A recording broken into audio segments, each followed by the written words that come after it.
السلام علیکم ورحمۃ اللہ وبرکاتہ۔ امید ہے کہ آپ سب خیریت سے ہوں گی۔ آج میں آپ کو ایک مسئلے سے آگاہ کروں گی کہ کسی کے موبائل کا ڈیٹا بغیر اجازت کے دیکھنا اور چیک کرنے کا شرعی کیا حکم ہے۔ سورۃ حجرات آیت نمبر 12۔ پہلے کیس کہ عام افراد کے لیے کسی کا موبائل فون اس کی اجازت کے بغیر استعمال کرنا یا اس کا ڈیٹا چیک کرنا شرعاً درست نہیں ہے۔ اجازت کے بغیر ڈیٹا چیک کرنا تجسس میں داخل ہے، جسے قرآن مجید میں سختی سے منع فرمایا گیا ہے۔ چنانچہ اللہ تعالیٰ فرماتے ہیں، یا ایھا الذین آمنوا اجتنبوا کثیرا من الظن ان بعض الظن اثم ولا تجسسوا۔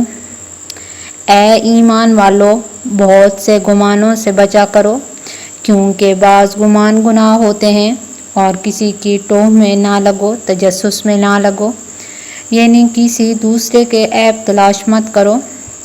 نیز یہ عمل یعنی بغیر اجازت کے کسی کا موبائل چیک کرنا کسی کے گھر میں بلا اجازت جھانکنے کی طرح ہے، جس کی ممانعت قرآن و احادیث میں آئی ہے۔ حضرت انس رضی اللہ عنہ سے روایت ہے کہ نبی علیہ الصلاۃ والسلام اپنے گھر میں تھے۔ اسی دوران ایک شخص نے آپ کے گھر میں جھانکا تو آپ علیہ الصلاۃ والسلام تیر کا پھل لے کر لپکے کہ اس کی آنکھیں پھوڑ دیں، لیکن وہ فوراً پیچھے ہٹ گیا۔ جامع الترمذی۔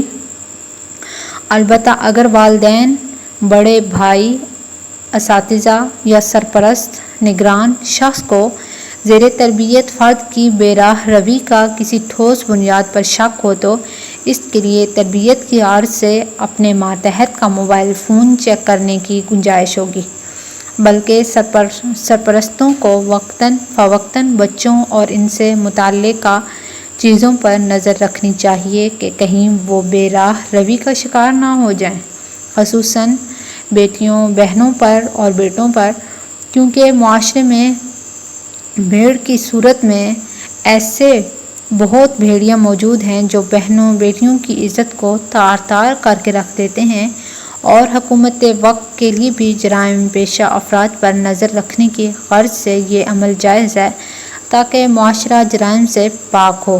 اسی طرح موبائل یا نجی گفتگو کی بات یعنی پرائیویسی دوسرے کی اجازت کے بغیر ریکارڈ کرنا اور اس کو نشر کرنا جائز نہیں ہے، یہ امانت کے خلاف ہے۔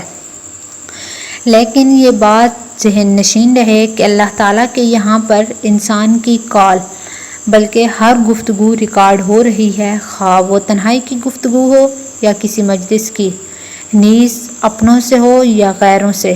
اس لیے ہر مسلمان کو چاہیے کہ گفتگو میں محتاط رہیں، زبان سے کوئی ایسی بات نہ کہیں جو دنیا یا آخرت کہیں بھی قابل گرفت ہو۔ بعض مرتبہ انسان زبان سے ایسی بات کہہ دیتا ہے جو شریعت کی نظر میں سخت قابل مواخذہ یا دنیا میں فتنہ کا باعث ہوتی ہے۔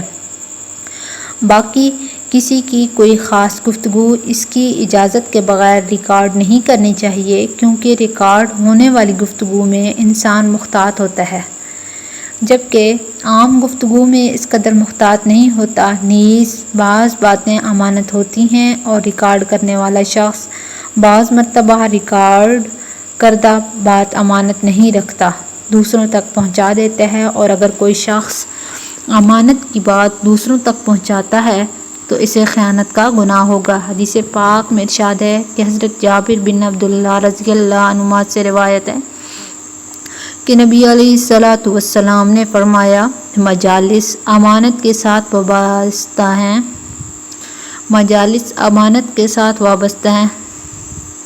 جامع ترمذی۔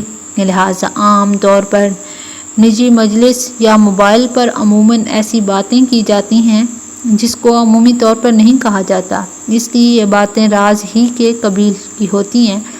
آج کل اس میں بے احتیاطی برتی جا رہی ہے، مسلمانوں کو اس میں احتیاط کرنی چاہیے۔ حضرت جابر بن عبداللہ رضی اللہ عنہ سے روایت ہے کہ نبی علیہ الصلاۃ والسلام نے فرمایا، اگر کوئی شخص گفتگو کر رہا ہو اور درمیان میں وہ ادھر ادھر دیکھنے لگے کہ کوئی اس کی بات سن تو نہیں رہا، تو اس کی بات کو امانت سمجھنا چاہیے، بشرطے کہ کسی مسلمان کو ناحق نقصان نہ پہنچا رہا ہو۔ حوالہ جامع ترمذی۔ السلام علیکم ورحمۃ اللہ وبرکاتہ۔